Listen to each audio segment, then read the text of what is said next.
Okay, what we're going to do today is we're going to install our transmission back in our 1977 Sportster. There's a few little tricks on these old girls here. One, you have to properly position the 23 little rollers here inside the cases. And the most difficult part of the whole thing is getting your shifter arm here positioned properly. You'll notice, if we can get it down here, I got some marks right here. Keep it lined up, because the whole problem comes from you've got to slide this whole thing in there and make sure it engages right in there.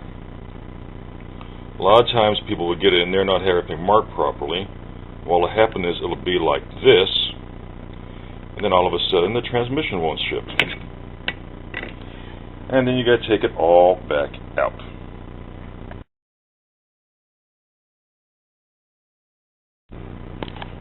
Okay,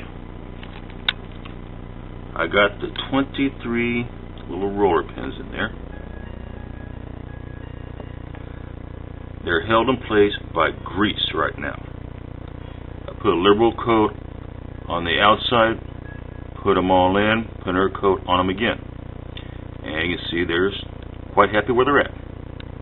All I got left to do now before I start sliding it in is shoot some oil in my bearing spots down here, and where we at? Oop. Down over there.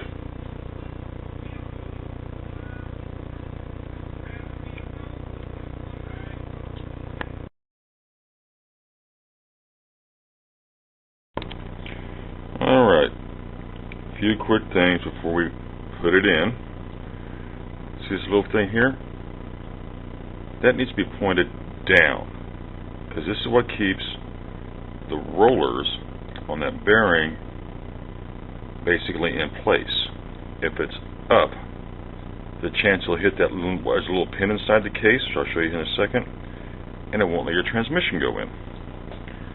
And one final look, we've got everything set up here before we try this again. Yeah, this usually takes a couple tries. We got everything all nice and lubed, rollers in place. You see that pin up there? Can we see that pin? Yes, we can see that pin right up there. Gotta make sure that's right. And it's a little bitty washer behind those bearings too. Gotta make sure that's in there.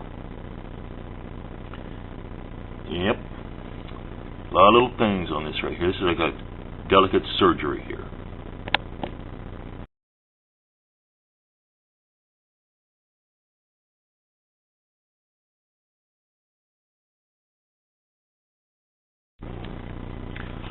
Okay, after numerous tries, the transmission is back in. It just takes a lot of patience, because a lot of times those little bearings I showed you earlier will get out of position and mess everything up. The shifter lever, even though you have it marked, will not work properly, and will just want to be a little bit of a pain. But the goal is here. This turns freely.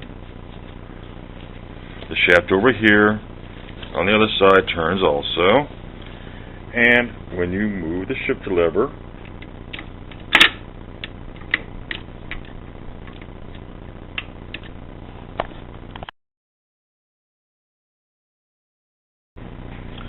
alright, here we are with everything finally installed, and we'll do the test right here. You can see it shifts like it's supposed to, and everything is all adjusted up and in here. Had little problems because I changed some things and had to re-shim the main shaft. That was lots of fun. Anyway, there it is, back in, thank God.